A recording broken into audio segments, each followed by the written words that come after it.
Hey, this is Chuck, and you are listening to Fans with Bands, the podcast where we talk to the fans and the bands they dig about life, music, and whatever the hell else we want to talk about. Today on Fans with Bands, we are talking to the Whiskey Charmers. Check it out. Hey, this is Chuck with Fans with Bands, and I'm talking with Carrie and Lawrence from the Whiskey Charmers, along with Ben, one of their fans. How you guys doing? Good. How you doing? Awesome. I'm doing really good. Happy to see you guys in the at least virtually, so it's kind of fun. And nice. Is Ben here? Yeah, I can't see him. Ben is. Oh, I see. There you go. Yep. Oh, there we go. Yeah, I can see everybody. Oh, there he is. Ben. Hi, There Ben. he is. It's disappeared. Hey. Okay, I see. I see what's going on. Nice. So, Ben, I was wondering, how did you become a fan of the Whiskey Charmers? It was back when I used to be a concert promoter. I think I came across you online, right? And then I booked you for an event up in Flint. No, I'm sorry, Yeah, the Rumbleville, right? Yes. Yeah, it was like a little Halloween thing in Saginaw. And then eventually, when I transitioned into radio, they were the first guest I had on my radio show. Oh, cool. Yeah, and so we kind of, you know. Awesome. You never forget your first, right? Nope. Awesome. That's cool. So Carrie and Lawrence, I think it was right before the pandemic, or maybe right as the pandemic was starting, you guys put out Lost on the Range. I think you crowdfunded it. I think it got great response, lots of great reviews. I loved it. And I was wondering what you guys thought. How does it compare to the albums you've done before, like The Valley? It's better. Better. Yeah, how does it? I think it's our favorite. Yeah, it's our favorite. I think it seems to be. I mean, I always thought it was like more upbeat than the others, especially the first one. I don't know, how does it compare? We feel like we knew what we were doing a little bit better by the third record. Cool. Did you like change any of the ways that you were trying to write songs? Was the songwriting approach the same, or did you have like some different influences that were getting in there? I think the songwriting approach is the same. It's just kind of like it's pretty stream of consciousness anyway. So I just write a bunch of songs, and then when it comes time to record the album, we pick which ones we think are the best, like at that time, or that we're getting the best. Like we'll play them live a lot, and then kind of get a feel for what songs people are responding to. And with this one we recorded a bunch. I think we tracked almost 20 songs, and it was a matter of which ones worked. There were some of them we just couldn't work out, like how the band worked together. Yeah. You know, a couple songs we've been trying to get on record since the first one. Yeah. Oh, really? So, we play them live all the time, but they just haven't quite, come together yet. Yeah. So then we picked the ones that we thought turned out the best, and also went with all the other songs. Yeah. We felt like this record, the songs kind of flowed from beginning to end. Yeah, probably better than the others. Yeah. Yeah. Well, I've got lots of favorites on there, like Super 8 and Monsters, and but my all-time favorite really is Crossfire. And, oh wow. Yeah, I just really love that tune, and I was curious, like, what was the inspiration for that? I mean, because it feels like a Western, but it's cool. Well, I don't even know if I know this one. Well, I might have been in like a mood when I when I wrote it, Were you mad at me? No, I don't know. Oh, I put you on the spot. Yeah, wow, I didn't even know that. I just thought it was a cool story. Yeah, I think it was like maybe a down on myself moment, but like down on myself and not at the same time. All right. All right. Cool. Yeah. But I mean, the coolest thing that anybody said about that song, or one of the cool things, is that was it on? We got a comment on YouTube, right? I think so. Yeah. Yeah. Somebody said if Arya Stark had a Western theme song, that would be right. Yeah, that would be it. Awesome. Yeah. Yeah, that fits well. So I don't want to hog the stage, because part of what Fans with Bands is about is getting fans in here to talk to you guys, the bands, about what they're interested in, what they're thinking about. So Ben, got any questions for these guys? Well, wow, because I think I talk to you guys periodically already. Yep.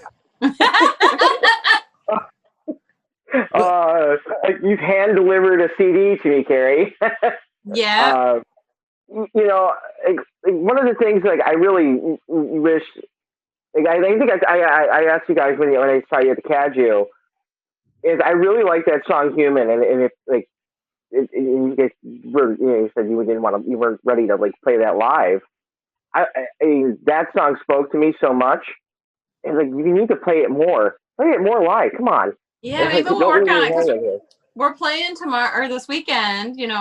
Both nights. So maybe we'll work it up tonight. Yeah, for sure. That's one of those songs. I can't remember if it was right before we had talked to you about it or right after. Oh no, I was painting a house, and I had our YouTube channel, just to see what was on there and what would come up. And when that song, it's one of those songs that I almost can't believe how good it turned out. And it's not, it's it sounds like one of our songs, but it kind of doesn't, because we recorded it in a different way than we usually approach it. And it just turned out really cool. So I don't know why we don't do it. Same with the Star Wars. It's why don't you do the Star Wars song? I think I tried to get you a couple times. Oh, right. Yeah. Are we doing that for, no, we're not. What? For our Halloween special. Which one? Mos Eisley. I guess we could.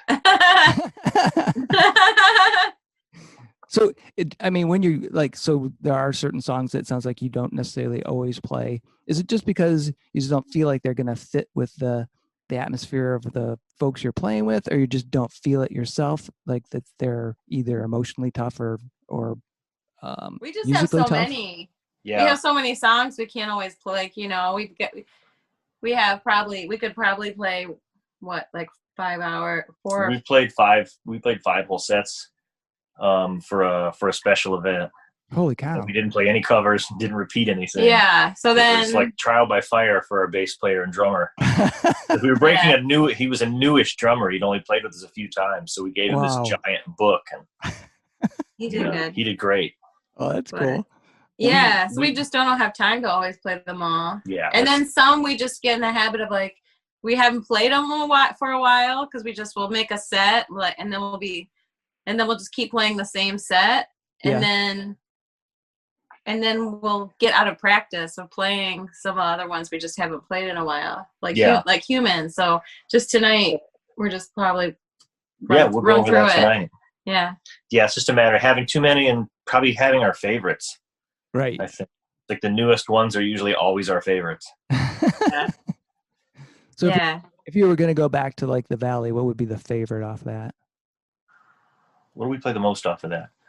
We probably play Fireproof the most. We play Fireproof. We play Meet Me There. Meet Me There and Melody. We don't always play Melody anymore, though, do we?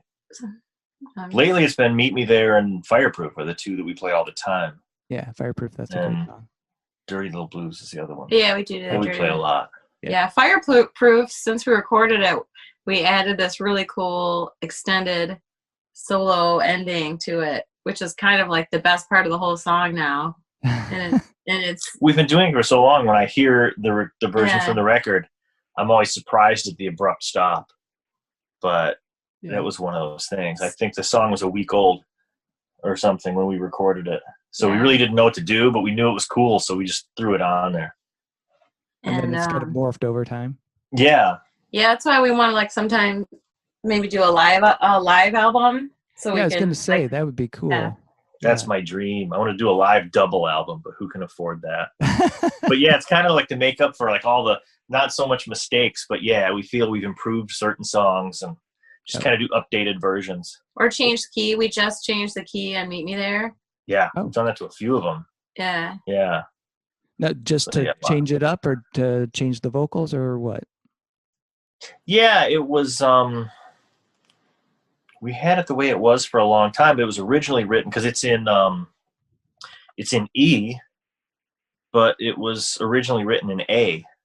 So I don't know. She just basically, when we practiced it, when we worked it up, she just didn't put her capo on for some reason and just started playing it. So yeah, so we decided to see. I just think she sings it better up there. Yeah, we've been realizing lately, like, that it's just better when I'm singing in a higher key. So we've been we've been to a lot of our songs, we've been raising the key lately. Yeah, moving them up. Nice. That's good. It's a, change of pace, I guess. So when you guys are writing music, is it the what comes first? Is it the lyrical idea, or is it the music that you start to ingrain a melody and then work a idea around it? Well, I mean, I usually sit down with my guitar, and it's kind of both at the same time, a little bit. I just like sit around my guitar and I don't know, just kind of. They happen organically together. Yeah, it's pretty organic. That's crazy. Because to me, I always think that the music would come first, and then you'd write the lyrics after. But I guess if you're in a certain state of mind, you kind of just work on how you're feeling. And that's another thing. Is it?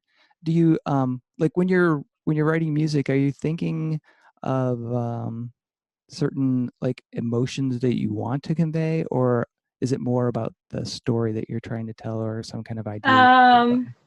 It's this kind of weird spontaneous thing. Like I'll sit with my guitar and then kind of mess around and just start strumming some chords, and then I'll just sort of start singing a melody over the chords. And then sometimes like the first words I sing are, sometimes I think they're placeholder words. Like I'll just start singing random words. Right. And then a lot of times I think they're placeholder words, but then they end up being the actual words. And then, so sometimes I'll start singing a melody and some words and think of it, I'll see what comes out. And then if something cool comes out, then I can kind of think about it more and build around that.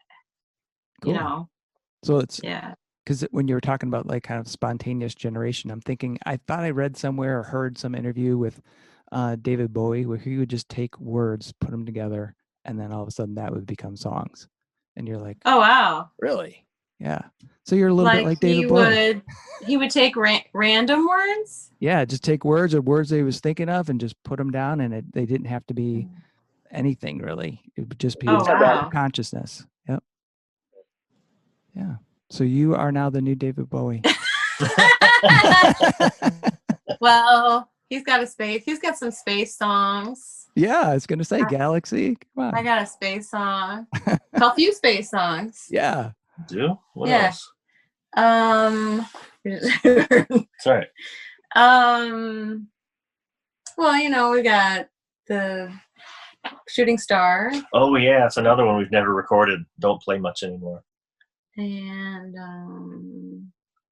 we've never done it, but that's Stardust or the Stardust. Oh, your old one. Yeah. Yeah, she's spacey. So, kind of curious what everyone's like first album was when you were the first time you could buy an album with your own money. So, what did you buy? What did I buy? Yeah. I don't know. I only remember the first album I had as a present. I don't know if I bought. That'll work. My brother got me Grease. All right. My sister played the hell out of that. The soundtrack to Grease. Yeah. Nothing cool. He has cool. The Highway to Hell stories. was my first album. The very first one you bought? Yeah. Awesome. Yeah. It was, my brother was listening to Back in Black. It had just come out. And I think I had heard one of the songs on the radio, and my brother told me what the album looked like. Yeah. And it was my birthday, so I got a $20 bill, and it was my 6th birthday, and I walked down the street to the pharmacy, and they used to have the vinyl in a certain rack at the drugstore. Yep. And I found it, and I bought it. I remember I put it on the counter. It was so big because I was so little, I had to hold it out like that. Put it up on the counter. And the lady looked at me like I was nuts. She looked at the cover and looked at me. Right. Oh, it was the greatest thing ever. Still have it? I don't even remember. Yes. You still have it, the vinyl? It's still around, yeah. I still have my original copy of Highway to Hell. Yeah. But my first like actual purchase of an it was a cassette, because like even still finding this on vinyl is almost impossible. It was like the first like it was Black Sabbath's "We Sold Our Soul for Rock and Roll." It was a greatest hits album, right? Yeah. Without saying it's a greatest hits album. Yeah. And it still stands out as like one of my top 10 favorite albums. Like I think it's like a number 3 on my top 10 list. And I remember the first time I heard it, and it was like, wow. Listening to like rockabilly and like traditional like country, and that was the first time I heard like power chords, and I was just, wow. And it was like, I walked up to Kmart. And, I walked 2 miles to Kmart to buy that cassette. and I got in trouble for it. Oh, great. Oh, that's so funny. Yeah. That's awesome. So, kind of curious, Ben, I see you have a guitar. So you play. Is that your cool taxi cab Yeah, guitar? I keep looking at it. Yeah, this is the one that everybody offers me money to purchase, and I will never ever sell it. Is sweet. It's a Dean, and then it was only on the market for actually like a few months, and then Fender, who owns the rights to the Bigsby tremolo, said, "Well, you're going to have to pay us because they didn't get the licensing." So instead of paying them, Dean just pulled them off the shelf. Wow, that's super cool. I managed to pick one up in Florida. Holy cow! And I've never seen that guitar. And you probably never will see another one because of that one. Well, and there was like 3 other like kind of bizarre finishes they did. They did one that they called, and it was intentionally misspelled. Instead of nuclear, they spelled it nuclear. And then there's one that was like Picasso. It looked like a Picasso painting. And then I couldn't tell you what the other one was.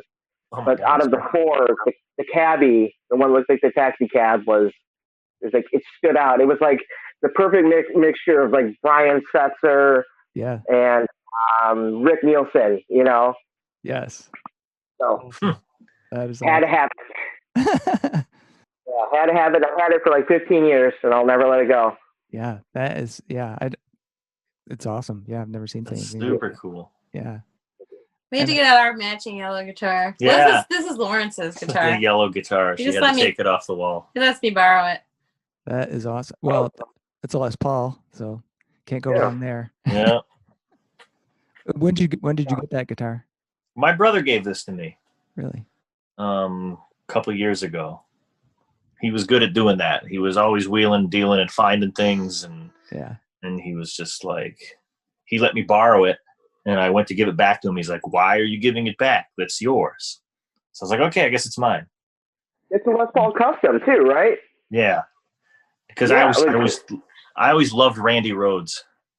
Oh, awesome! Yeah, that was like my first guitar hero, probably. Because I mean, AC/DC was my favorite band, but I always liked Bon Scott. I wasn't, Angus was cool, but I didn't think much about him back then.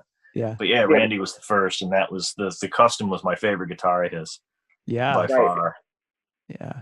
Did you do you play that live? Because I think the times I've couple times I have play like a Telecaster usually.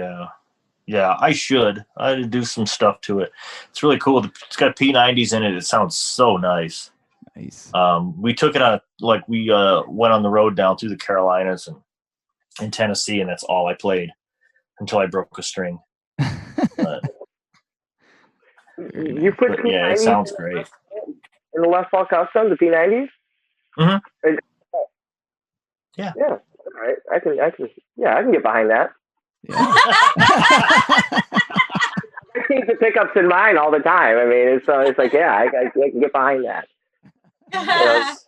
If it works for Mike Ness, then it'll work for you. There That's you right. go. Yeah. Oh yeah, I forgot about Say that. Mike Ness. Mike Ness, yeah. Who's that? Yeah. Social distortion. Social distortion. Yeah. I don't know. I'm listening to the soundtrack to Grease. I don't know anything. Yeah. Olivia. Oh boy. Yeah. So, so going back in time, what was everyone's first show that you went to? First I concert? do remember that. What's your first show? You go first. Me? Yeah. My parents took me to see Elton John. Awesome. Like Oh, that's when? pretty I think I was like little. I don't know. It was in the maybe like early 80s, maybe. Wow. That would have been fantastic. Holy cow. That's a hell of a show. Yeah. Oh. How about you, Do you remember Lawrence? anything about it? I just remember we were kind of close to the stage, but I don't remember really much about it, actually. Wow. Oops. Uh-oh. I just broke a Did you string. just break a string? Damn. All right. Whoops. We can fix that. My first show was God, when was it? 1986 or 85? 85, I think it was. Yeah. It was Kiss at the Saginaw Civic Center. Wow. I was 10 years old and my best friend's mom took us to see him. And it was just a crazy story because it was great. I mean, it was, what was it? Asylum, I think, was the album they were touring on. And I can remember because I didn't know my brother was going to be at the show. He was probably 17. Uh-huh. And apparently he was on acid. And he got into a fight on the main. Yeah, he got into a fight on the main floor because we see all this ruckus and we're looking down and all of a sudden I lock eyes with this dude. And it was my brother. And he just looks at me like grins and then takes off into the crowd. And security, I guess he got away, but good for him. That Monday, he's like, was that you? What the hell were you doing there? It's great. What an awesome family memory. I know. Yeah, you good influences. Yeah. Mine was the first time going with parents. Well, it was my friend's parents, was to see Bob Seger. Oh, awesome. That's cool. And years later, I actually became good friends with his son. Not Bob Seger? No, not. But I've never met his dad, met the dad. But his son is like a phenomenal filmmaker, by the way. Oh, cool. Just plugging my buddy Cole. Anyway, but my first on my own was to see Ozzy. Oh, awesome. And wow. Danzig opening up. With Oh, that's great. Yeah, I mean Danzig. I mean, come on, he's the same height as me, so I kind of a little. Yeah. Zach Wilde era. Yes. Yeah. Zach is a madman. Yeah. Yeah, that was probably earlier Zach too. That's cool. Wow. Yeah, like before the beard. When he without the beard, Zach is a baby face. Yeah, I remember him on the cover of Guitar Player magazine in like '92 or something. Yeah, looks after like a little, No Tears came out. Yeah, it looks like a shirtless woman.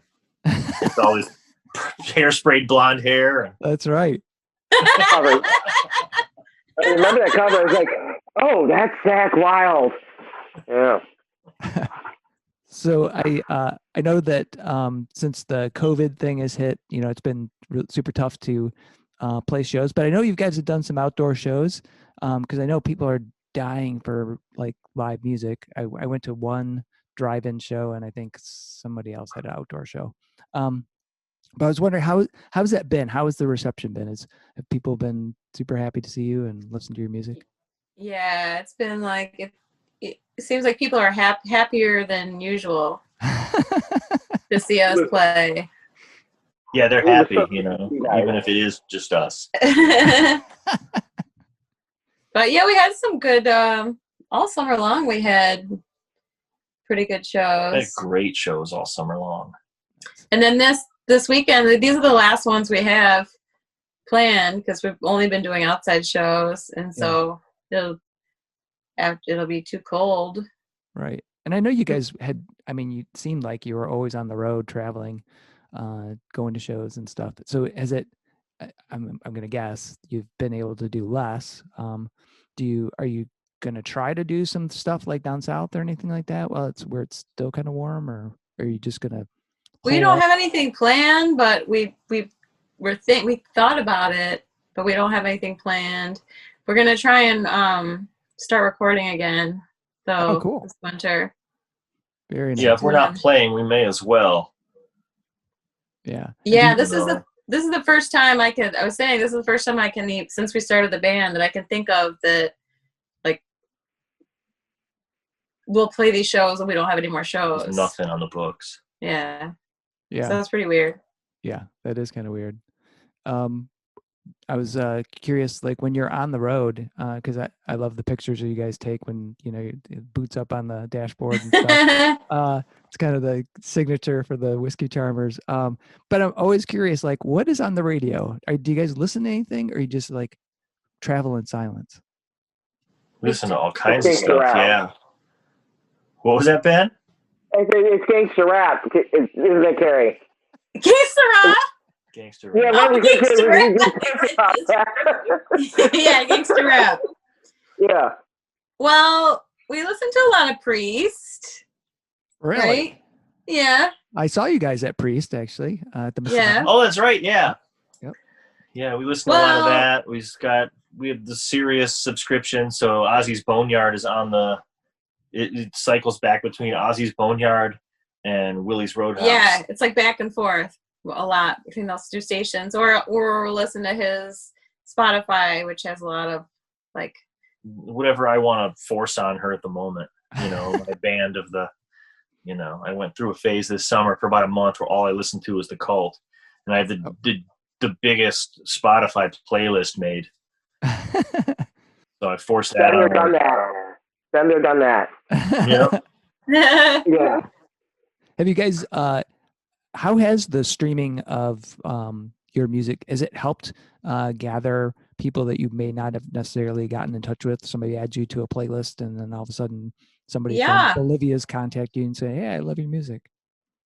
Well, what's happened is, you know, we had our music in the video game. Mm-hmm. So a lot of people have found us on Spotify because our songs are in some of the video game. Somebody made some big like video game playlists of the soundtrack with our songs in it. So like that playlist or people finding us on Spotify from the game has like spawned all these different individual, you can see like the individual playlists that that people make, and it's really fun because you can see the names of the playlist that they put your music on. Uh-huh. Yeah. Oh, you're on is that my phone? Am I using my phone? Yeah, we are. Oh, okay. Because I was gonna look some of them up because they have really funny names. Like one, like a deer. The deer is watching. Like just like completely random. Like one's just was called like Scotch. I think Scotch whiskey, and then I wish we weren't on my phone because I could show. Sorry. I could pull them up. That's awesome. Yeah. I'm gonna have to search. Yeah. The video game had all local Detroit artists on it. Yeah. So, What was that video game? It was called Detroit. Oh, all right. Yeah, and it had like was it Rocket 445, Emily Rose, What's that one? Thornetta Davis. Thornetta Davis was on there. Yeah, I mean it's like sitting like 5 feet away from me. I could probably grab it and look, but what's the other band? What's the other band I was thinking of? Rock band, 3-piece. Laura Mendoza's band. Oh right, White Shag. White Shag. They were on there too. Yeah. White Shag was on it. Yeah, and you know, just every local band on there is phenomenal, especially Whiskey Charmers. You know, we got lucky. We got 3 songs on the record. I think we got a really good spot too. Yeah, and our placement in the game was perfect. Yeah, absolutely. Absolutely. Yeah, we went from like I think none of our songs had more than 1,000 streams, and then since we're in the game, like one of our songs has almost 200,000 streams. Holy cow! Which is a lot for us. Yeah, that's awesome. That's a lot for a lot of bands. it's slowly like becoming a really big thing about games having Yeah. soundtracks. Yeah. Yeah, for Well, sure. that's how I discovered I don't know if everybody's listened to the Doves. Mm-mm. That music is so. I mean, I love that music. They had this one. It was called not Chase the Sun, or but anyway, look, I'll send you a link to it. But the Doves were, I think this was in the '90s or something like that. But they were on a soundtrack for like a driving game, and I listened. Oh, What okay. the hell? This is fucking awesome. And then I Yeah. found it, and I was like, fuck, the whole album's awesome. So that's cool. Yeah. Yeah. Like, well, Great. the woman that did the cover art for our record, we kind of connected through the game. She became a fan through the Really? game.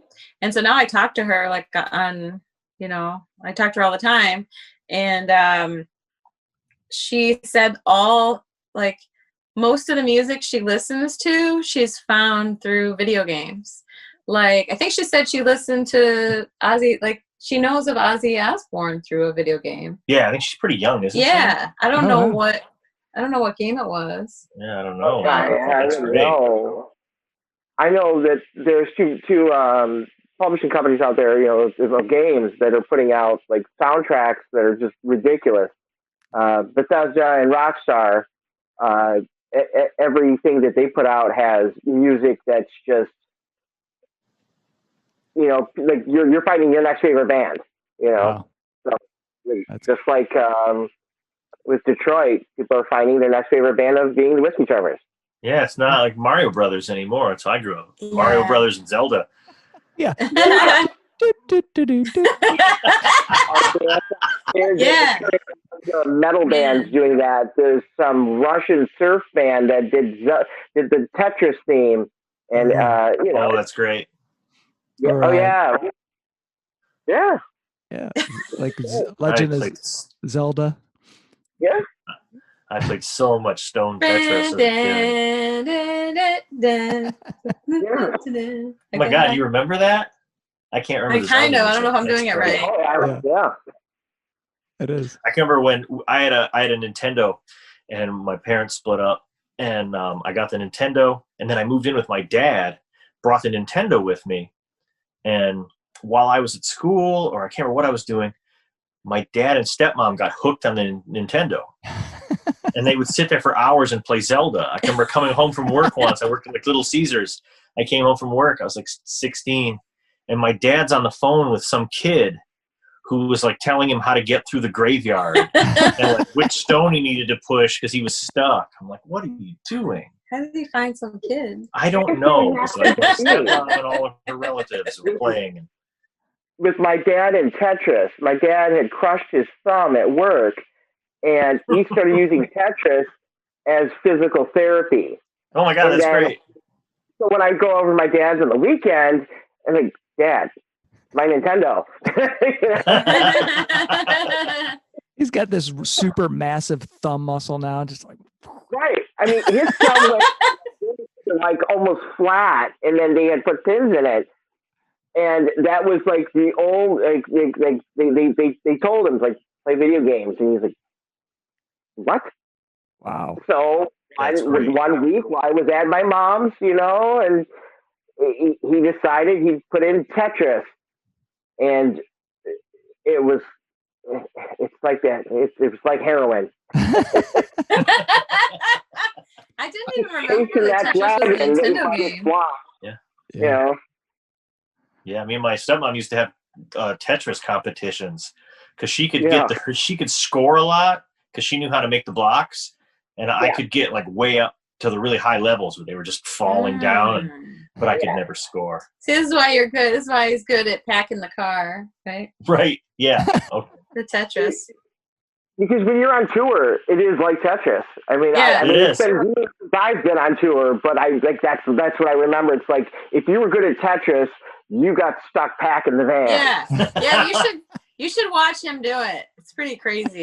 I learned from my brother because we moved a lot, and then when I was on the road with Pete, he was so crazy about the pack in the van. Oh, because you couldn't get it, Yeah, he had a shelf built for his upright bass. Yep, I believe it. Yeah, like a puzzle. Nice. Pete's pretty pretty OCD about stuff. Yes. Yeah. No, but it was great. Awesome. Yeah. I was thinking about your guys' music, and something I always think of when I'm listening to it is the desert. It might be Lawrence, your guitars, but I can almost like, well, I can see it in my mind when I'm listening to your music. And I feel myself just kind of riding through this landscape. I was curious, do you, both of you and Ben too, what do you think of when you're actually playing the music, or do you think at all? Don't fuck up. Yeah, right? Okay. I mean, I can tell you what I think when I listen to it. Yeah.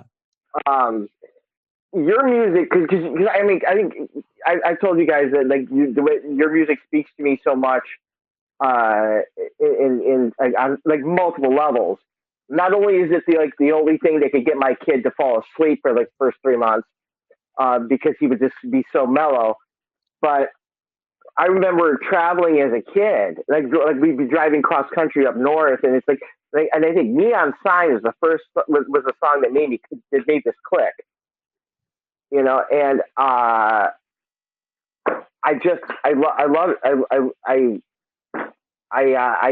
felt like that, like you're like driving cross country through the desert, just that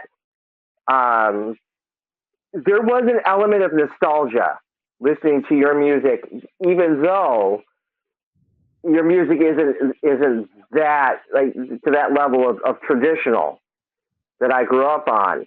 Kind of like if you listen to like Wayne Hancock, like Thunderstorms, Neon Signs, or 87 Southbound, whatever like that, you get that feeling of what it was like on the weekends traveling with my dad. But your music spoke to me in that desert landscape, that highway landscape, that just on the road, Yeah. Yep. Yeah, it's really interesting. A lot of people, it seems like a theme. Yeah, it's pretty accidental, I think. It's just kind of just Mm-hmm. happened. Yeah. But it's a common theme that we hear from, it seems like almost everybody. Yeah. And I know a lot of the lyrics too have a lot of theme of like traveling and with like different mediums, like whether it's a spaceship or a car or regular ship. Yeah. Yep. Your first album was more like that for me, for like the traveling. But with Valley seemed to be, to me, felt more centered versus being on the road, and maybe because Red Wine is actually my favorite song on that. That's great. Yeah. Yeah. Even though I'm not a wine drinker, but it's like, oh, well, all right. Well, I'm not going to associate driving and traveling with wine, but But it felt, I mean, to me, the Valley felt more centered. And then once you get to, your latest album, that things, I think, maybe moved on a little bit more. So, yeah. Anyway, that's my 2 cents. Yeah. Yeah. I still feel it like all through all of your music. I get that sense. It's not on every song, but there's that feel comes up quite a bit, and I dig it. I think it's awesome. So keep doing that. It's good. We'll do our best. Those waffles. Yeah. The waffles. Right, the waffles. The waffles? Yeah. Because What do you I've say had about the waffle waffles? accidents. I've had the waffle accidents at the Super 8, where it's like, can this thing stop pouring? It's like it's just waffle mix everywhere. I was at the one of my favorite songs. I was at the grocery store the other day, and I saw like the exact waffle mix that they use at the Super 8.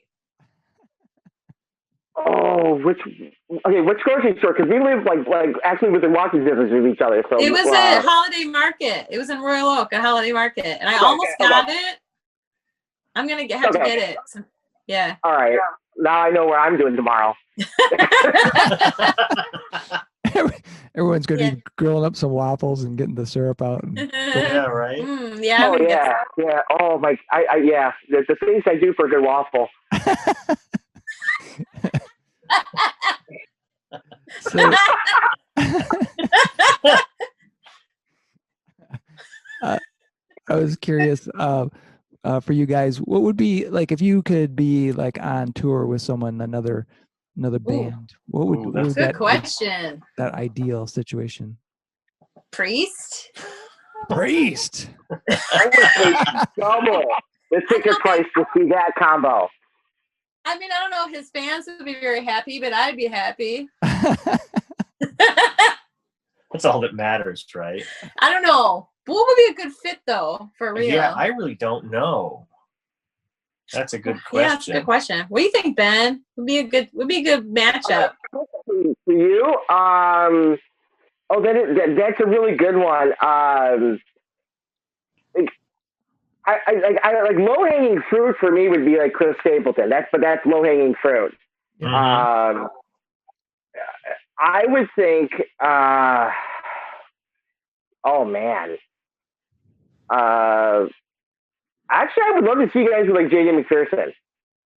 I think that would be a fun combination. That would be cool. Like his jump blues, but then like he's kind of gotten a little like he's added a little bit more soul to it recently, and like how so like there's that evolution between his first two albums and his recent one, and like when you listen to your three albums, you can hear that evolution. So it's like that pairing. I think would be a good pairing. Yeah. Whiskey Charmers and all right, let's make it happen. It might. Yeah. That'd be cool. It'd be cool too to like pair up with some kind of classic country legend, living classic country legend. Who's like, left? I don't know. Yeah. Loretta Lynn, Tanya Tucker. Oh, I see. You know, something like that. I don't know if it'd be a fit, but it'd be cool. I think I said this to you the first time you were on my show because I compared you to vocally to Norah Jones. I think that would be a good fit too. Oh yeah, that would be a good fit. Yeah. I was thinking of Jason Isbell. That's a good one. Yeah. He just needs to come to his senses. Yeah. Yeah. There you go. What happened to him? I mean, yeah, it's crazy. I don't know. I just see that he tweets all the time. That's about it. I don't know. Yeah. I won't go that route. Yeah. Stay off the social media. I'm pretty isolated when it comes to music. I get into this weird little headspace where I focus in on one thing for weeks and months and shut everything else out. So I feel like I miss a lot of bands that other people are listening to. As a music journalist, I listen to I try to listen to at least one new thing a day. Oh, that's cool. 5 to 10. You know, so like my whole day is spent listening to stuff, and then I write about one. You know, nice. But it's. I mean, but I listen to the Whiskey Charmers daily, though. Really? Wow. Absolutely daily. Wow. I listen to an entire album of yours at least once a day. Oh man. That's one of 3 consistent bands that I listen to. For me it'd be I listen to Whiskey Charmers. Lately it's been Gaslight Anthem's 59 Sound. Oh wow. Yeah. And the other one that I listen to, and this is a very oddball one, is a band called Twin Temple, which they do satanic doo-wop. And it's just because it's so oddball. It's like Winehouse went to hell and then just started making records. Satanic doo-wop? Oh, satanic doo-wop. Oh, wow. The best kind. That sounds good. What? It's a husband and wife duo in mono, and it's like, is this really happening? And they edited that better. It would be metal festivals, and they'd be like, okay, they're this doo-wop band going out in front of like sandwiched in between like bands that were on par with like King Diamond and and Venom, Black metal. So it's right, yeah. It's like and people are like, what the, you know, you know, but then everybody loves it, because Wow. they're not only like their stage presence, their stage show. I mean, it is not only a great, I mean, musically incredible, but it's just like their presence is just it's performance. So like those three, I listen to every single day. One of the three albums, I listen to Gaslight Anthems, 59 Sound, and Twin Temple's self-titled album. Yeah. Oh, I should start subjecting Ben to my phone demos. Oh yeah, I would love it.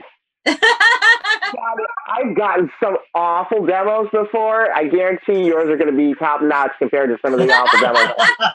I mean, it's just like, I usually just record the song into my phone and then just you'll get to hear what I hear. Send it to Lawrence. Really? Well, I mean, they can't be any worse than like me taking 5 minutes to learn like some old rap songs that I was doing on Instagram. I would take that's awesome. 5 minutes. That's all I would. If I couldn't learn it in 5 minutes, then it was then I'm recording and posting whatever I had at 5 minutes. That's so good. I was doing it on Instagram. So if it was awful, it was awful. And I've been playing for 25 years. There's no reason I should be posting like something that bad. And I was like, you know what? It's gonna happen. If someone makes fun of me, they're making fun of me. But you know what? That's all I'm doing. I'm taking 5 minutes to try to figure it out, and I'm not looking at any tab or any sheet music. I'm just listening to it. So far, I've done Wu-Tang Clan, Ice Cube, and what was the other one? I can't remember the other one, but it was like yeah. So today was a good day. And that was like something I think that Carrie, you and I were kind of joked about, right? Yeah, I was telling you about my favorite lyric. Yeah. You had just tweeted to Jason Isbell, also, didn't you? Wasn't that him? What you did responded I do? with an Ice Cube lyric. Somebody asked it. Wasn't that him that asked about what's your favorite lyric? Or oh, right. Yes. Is that how that came up? Because I know, like we were talking about something, and you had mentioned that lyric. So yeah. I gotta learn that. And it's the same thing on loop, but so I need to know what the lyric is. Oh, okay. Well, it's spit it out. It's my dick runs deep, so deep, put her ass to sleep. Yeah, right. And it's like, I mean, what a cocky line, Oh my God, that is fucking awesome. Yeah. Oh Jesus. Yeah. Ah, Lord. Never dull moment around you. Yeah. Well, I'm almost speechless now. So, guys, it's been great to talk with you. I just got one more question for everyone, and because we can't really travel too much, if we were all free to go wherever we want to go and spend a week, 2 weeks, a month, where would you go? And I'll start with Ben. Me, well, after just doing spending the last year of Ancestry.com, I'd go to Nairn, Scotland, where my family's from. So yeah, that's where I'd go. That's a beautiful place. I would go with you. Lawrence, you can join me. Yeah. God, where would I go? Is this like for slang or just is this like anywhere? Anything. Yeah. I don't know. It would probably either be Colorado somewhere or New York City. Oh, wow. I don't know, because I like both a lot. I don't think I can as far as playing, I don't know. I'd still probably like to go back to Colorado. Yeah, which isn't really, I love it, that place. It's great. Yeah. Carrie? Well, like to well, if I could travel anywhere and had the time, and had just time, Yeah. I'd love to just take a road trip all the way west, Yeah. or I'd like to go to Europe and bring my metal detector because there's so much because there's so much old things, Yeah. It's real too, yeah. You could find things like Roman coins and yard, right? what? You've been finding all that stuff in your yard, right? Yeah, pretty much everything I found with my metal detector has been in my yard, except for I'll get it. I'll show you. Except for this pocket watch that I found. Where's that? Actually, it's up there. It's at our drummer Brian Farabee has this land. Oh, Brian's great. Up north, which is actually in a ghost town. Oh. And he had it was this 1800s. I'll get it.